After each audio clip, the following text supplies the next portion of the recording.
प्रभु, इस कलयुग में वेद विद्या रहित मनुष्यों को प्रभु की भक्ति किस प्रकार से मिलेगी तथा उनको उद्धार कैसे होगा? इसलिए हे मुनि, कोई ऐसा तत्व कहिए जिससे थोड़े से ही समय में पुण्य की प्राप्ति होवे तथा मनवांछित फल भी मिले। वह कथा सुनने की हमारी इच्छा है। तब सर्वशास्त्र ज्ञाता श्री सूत जी बोले, हे वैष्णव पूज्य, आप सभी ने प्राणियों की हित की बात पूछी है। अब मैं उस श्रेष्ठ व्रत को आप लोगों से कहूंगा जिस व्रत को नारद जी ने लक्ष्मी नारायण से पूछा था और लक्ष्मीपति ने मुनि श्रेष्ठ नारद जी से जो कहा था वह सब सुनो। क्या समझ में आई इससे बात? एक बार की बात है कि सूत जी घूमते हुए नैमिषारण्य तीर्थ में आगे पहुंचे। वहां पर ऋषियों का बहुत बड़ा मेला लगा हुआ था, बहुत सारे ऋषि इकट्ठे हो रखे थे। तो सूत जी आए।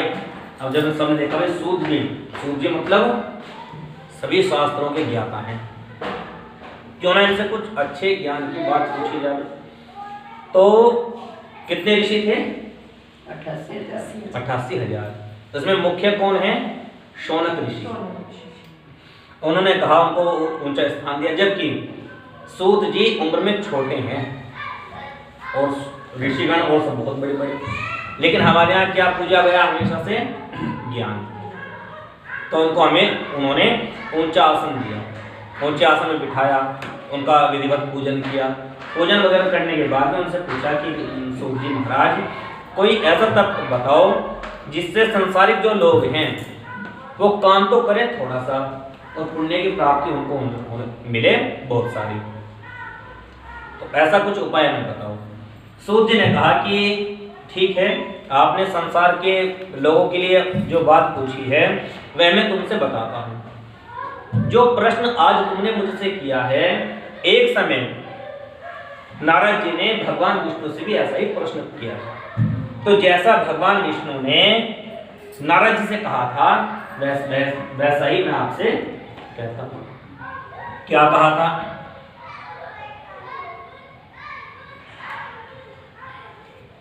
हाँ, आप सभी लोग ध्यान से सुने। एक समय योगीराज नारद जी दूसरों की इच्छा से अनेक लोकों में घूमते हुए पृथ्वी लोक पर आ पहुंचे। यहाँ अनेक योनियों में जन्म हुए प्रायः सभी मनुष्यों को अपने अपने कर्मों के द्वारा अनेकों दुखों से पीड़ित देखकर उन्होंने सोचा कि किसी अपने के करने से निश्चय प्राणी के दुखों का नाश हो सकेगा। ऐसा मन में सोच करके वो विष्णु लोक को चले गए। वहां श्वेत वर्ण और 4 भुजाओं वाले देवों के ईश नारायण, जिनके हाथों में शंख, चक्र, गदा और पद्म थे तथा वरमाला पहने हुए थे, उनकी स्तुति करने लगे। हे भगवान, आप अत्यंत शक्ति से संपन्न हैं, मन तथा वाणी भी आपको नहीं पा सकते। आपका आदि मध्य अंत भी नहीं है। निर्गुण स्वरूप सृष्टि के आदि भूत व भक्तों के दुखों को नष्ट करने वाले हो, आपको मेरा नमस्कार है। नारद जी से इस प्रकार की स्तुति सुनकर विष्णु भगवान बोले कि मुनिश्रेष्ठ, आपके मन में क्या है? आपका किस काम के लिए यहाँ पर आगमन हुआ है? देखो, जो ऋषिगण होते हैं ना, वो अपने लिए तो कम, हम सांसारिक लोगों के लिए ज्यादा जीते हैं। तो नारद जी ने भी करा। नारद जी ने अपने लिए नहीं अपितु हम लोगों के लिए भगवान से ये बात करी होगी बात है। तो नारद जी ने जो पूछा, अब नारद जी जब उनके पास गए, अब आप ये विचार अपने दिमाग में बनाओ, ऐसी इमेज कि नारद जी भगवान विष्णु के लोक में गए, कितना अच्छा तो वो लोक होगा। और क्या क्या बताया? श्वेत वर्ण, भगवान नारायण का जो वर्ण है वो श्वेत है। श्वेत वर्ण, 4 भुजाओं वाले, 4 हाथ हैं, वरमाला पहने हुए हैं, एक हाथ में शंख है, चक्र है, गदा और पद्म चारों हाथ में है तथा वरमाला पहने हुए हैं और अत्यंत सुगंधितमय आसन पर बैठे हैं। उनको देख करके उनकी स्तुति करने लगे। ठीक इसी प्रकार से मान लिया जाए कि हम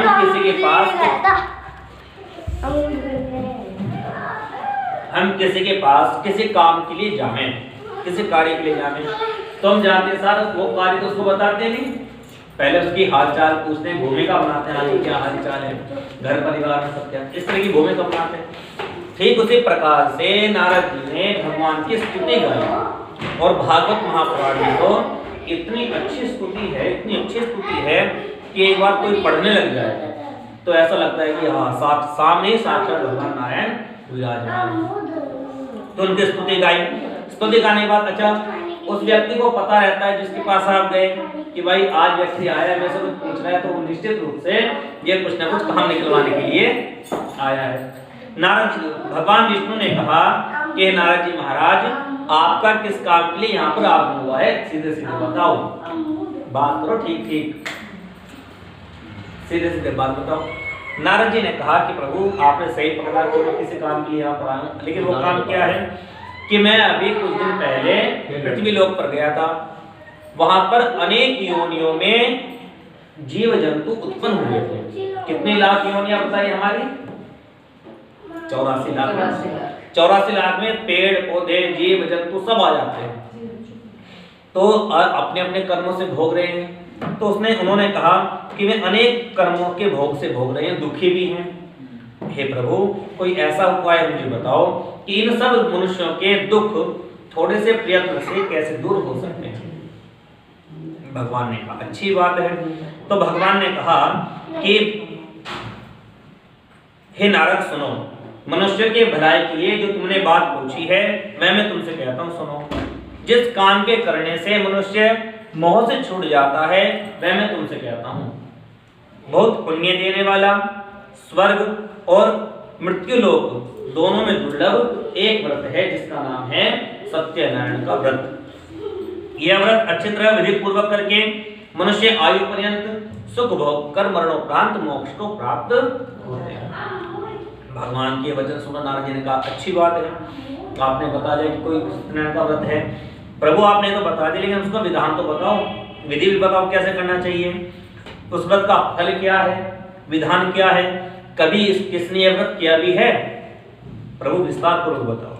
तब भगवान बोले कि दुख शोक आदि को दूर करने वाला, धन धान्य को बढ़ाने वाला, सौभाग्य तथा संतान को देने वाला यह व्रत सभी स्थानों पर विजयी करने वाला है।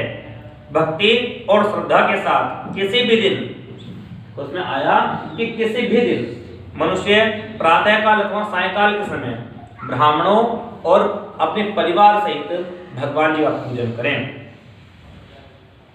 और भक्ति भाव से नैवेद्य, नैवेद्य क्या होता है भैया? नैवेद्य देखो आपने चढ़ाया भी नैवेद्य ना, नैवेद्य मतलब मिठाई है ना, नैवेद्य केले का फल चढ़ाया आपने, दूध और गेहूं का चूर्ण, दूध अभी चढ़ाओगे देखो घूमना है ना चढ़ाना, और गेहूं का सवाया क्या है? कसार, चूर्ण सवाई लेने। यदि किसी के यहाँ गेहूं ना हो तो साठी का चूर्ण भी बना सकते हैं, साठी का भी आटा बना सकते हैं। शक्कर लें, गुड़ लें तथा सभी भक्षण योग्य पदार्थ जमा करा के भगवान को अर्पण करें। जितनी भी आपकी सामग्री सब भगवान को अर्पण करें। तत्पश्चात ब्राह्मणों को भोजन करवाने, बंधुओं सहित भोजन कराने तथा बंधुओं को भोजन कराने और बाद में स्वयं भोजन करें। नृत्य का, गीत का आचरण करता हुआ, सत्य का आचरण करता हुआ, सत्य का वदन करता हुआ, भगवान सत्यनारायण का स्मरण करता हुआ अपना समय व्यतीत करें। इस तरह व्रत करने पर मनुष्य की सभी इच्छाएं पूरी होती हैं। विशेषकर कलियुग में भूमि पर मोक्ष का सरल उपाय यही है। बोले सत्यनारायण भगवान की जय। समझ में आई? इसमें क्या कहा देखो, नृत्य गीत आदि मतलब हमेशा प्रसन्न चित्त रहे। अच्छा दूसरा अध्याय, सूत जी बोले हे ऋषियों सुनो, जिसने पहले समय में सुरत को किया उनका इतिहास कहता हूँ।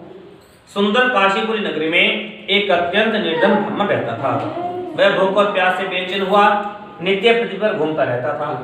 ब्राह्मणों से प्रेम करने वाले भगवान नारायण ने उस बूढ़े ब्राह्मण को देखकर उसके पास जाकर के आदर से पूछा। एक बार क्या हुआ, असूत जी आगे बताते हैं कि किसी नगर में, किसी काशीपुरी नगर में एक ब्राह्मण रहता था। वो क्या था? निर्धन था, बस भिक्षा मांग के अपना गुजारा करता था। तो भगवान ब्राह्मणों को क्या है? प्रेम करने वाले। तो उन्होंने बूढ़े ब्राह्मण के रूप को देखा और वहां को देख करके कि इसका भाई उद्धार करना चाहिए, तो स्वयं भी बूढ़े ब्राह्मण का रूप धारण करके उसके पास पहुंच गए। और उससे पूछा, हाँ भाई क्या बात, क्यों वीरान फिरता है, कैसे भिक्षा, क्यों, दुख क्या है? तो ब्राह्मण ने कहा कि प्रभु मैं बूढ़ा ब्राह्मण हूँ, भिक्षा के लिए पृथ्वी पर मारा मारा फिरता हूँ, प्रभु इससे कोई उपाय हो, इसमें छूटने का कोई उपाय हो तो कृपा करके मुझसे बताओ। जो भगवान सत्यनारायण आए थे ना, वो कहने लगे कि हे ब्राह्मण, तू भगवान सत्यनारायण का पूजन कर, जिसके करने से तुझे सभी दुखों से मुक्ति मिलेगी और सभी सुखों की प्राप्ति भी हो जाएगी। अब ऐसा बता करके वहां से कुछ दूर जाकर भगवान अंतर्ध्यान हो गए, भगवान तो गायब हो गए। अब वृद्ध ब्राह्मण ने सोचा कि जिस ब्राह्मण ने उस व्रत के बारे में मुझे बतलाया है, मैं तो उसको अवश्य करूंगा, जरूर करूंगा। तो रात भर सोचता, हमें कुछ चीज पता लगती है तो हम रात भर सो नहीं पाते उसके एक्साइटमेंट में, तो उत्साह इतना रहता है, तो मन में विचार करता हुआ कि भगवान का कल व्रत करूंगा, लेकिन करूंगा कैसे, धन तो है नहीं, ना कुछ व्यवस्था है। तो रात भर यही बात सोचता रहा। सुबह उठा, स्नान आदि से निवृत्त होकर के वह भिक्षा मांगने के लिए चला। उस दिन उसको भिक्षा में बहुत सारा धन मिल गया। रोज तो हो सकता है रोज आटा मिलता हो, चीनी मिलती हो, चावल मिलता हो, खाने को मिलता हो, लेकिन उस दिन क्या मिल गया, उसको धन मिल गया। उससे उसने अपने भाइयों को बुलवाकर और भगवान सत्यनारायण की कुल सामग्रियों को लेकर अपने घर को पहुंचा। फिर उसने भाइयों को बुलवाकर भगवान का विधि विधान से पूजन किया और व्रत किया। इस व्रत के प्रभाव से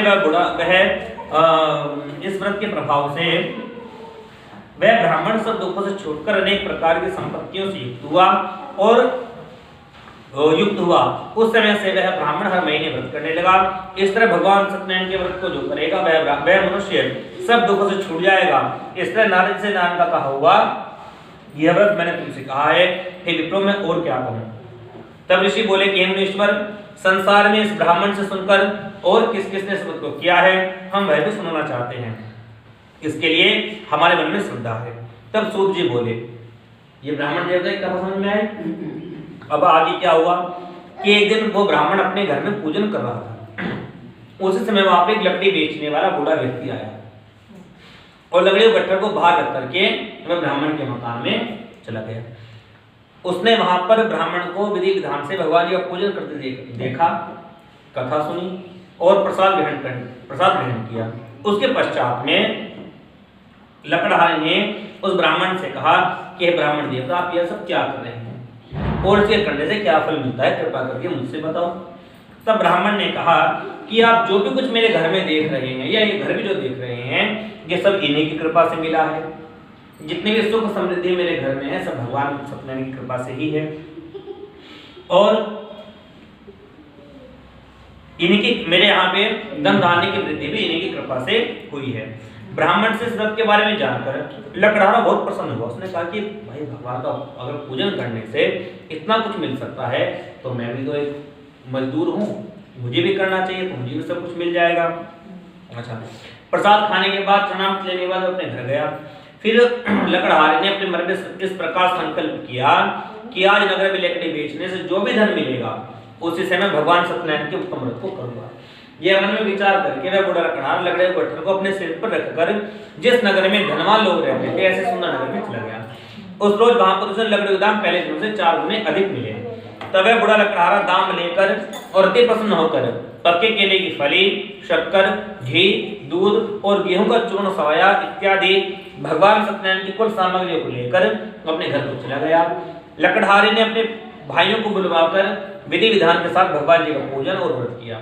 इस व्रत के प्रभाव से वह बूढ़ा लकड़हारा भी धन, पुत्र आदि से युक्त हुआ और संसार के समस्त सुख भोग का मरणोपरांत वैकुंठ धाम को चला गया। बोले सत्यनारायण भगवान की जय। दोनों कथा समझ में आए, ब्राह्मण देवता की और लकड़हारे की भी। तीसरा अध्याय, तृतीय अध्याय। सूत जी बोले, हे श्रेष्ठ मुनियों, अब आगे कथा कहता हूं, सुनो। एक समय उल्कंप नाम का एक राजा था। वह बुद्धिमान और सत्यवक्ता तथा जितेंद्रिय था। प्रतिदिन देवस्थान पर जाता तथा गरीबों को धन देकर उनके कष्टों को दूर किया करता था। उसकी पत्नी कमल के समान मुख वाली सती और साध्वी थी। एक दिन भद्रशिला नदी के तट पर उन दोनों ने भगवान श्री सत्यनारायण जी का व्रत किया। और उसी समय वहां पर एक साधु वैश्य आया। साधु वैश्य मतलब प्रभु सेठ। सेठ, हाँ एक सेठ। साधु मतलब कोई सज्जन और वैश्य मतलब बनिया, तो सेठ। एक साधु वैश्य आया, उसके पास व्यापार के लिए बहुत सारा धन था। वह नाव को किनारे पर ठहरा कर राजा के पास आ गया और राजा को व्रत करते देखकर विनय के साथ पूछने लगा कि हे राजन, भक्ति युक्त चित्त से आप यह क्या कर रहे हैं? अच्छा, आप इस बात का वहाँ उस जगह का जरा अपने दिमाग में बनाओ, क्या तो वो जगह होगी भाई, कोई नदी का किनारा होगा। अब नदी में तो नाव हजार जा रही व्यापार वाली, लेकिन राजा के पास वो कैसे आया? हो सकता है उसने टेंट वेंट लगा रखा हो सकता है 10 20 50 100 आदमी खड़े हों, तो उससे दूर से लगाओ भाई यहाँ पे कुछ तो हो रहा है इसलिए वहाँ चलना चाहिए, टेंट लगा रखा होगा, कुछ भी ऐसा महोत्सव बना रखा होगा। तो राजा के पास तब वो आ गया। आकर उसने कहा कि राजन, भक्ति युक्त चित्त से आप क्या कर रहे हैं? मेरे सुनने की इच्छा है, स्वामी मुझे बतलाइए। तब राजा बोला कि हे साधु, मैं अपने बांधवों के साथ भगवान सत्यनारायण जी का पूजन और व्रत कर रहा हूँ, क्योंकि मेरे कोई संतान नहीं है। ये पुत्र आदि की प्राप्ति के लिए भगवान का पूजन किया जा रहा है। राजा के वचन सुनकर साधु आदर से बोला कि हे राजन, मुझसे इसका संविधान कहो, मैं भी आपके कथनानुसार इस व्रत को जरूर करूंगा। मेरी भी कोई संतान नहीं है और मुझे विश्वास है कि इस व्रत से निश्चय ही मेरी संतान होगी। राजा से संविधान सुनकर व्यापार से निवृत्त होकर वह आनंद के साथ अपने घर गया। साधु ने अपनी स्त्री से संतान देने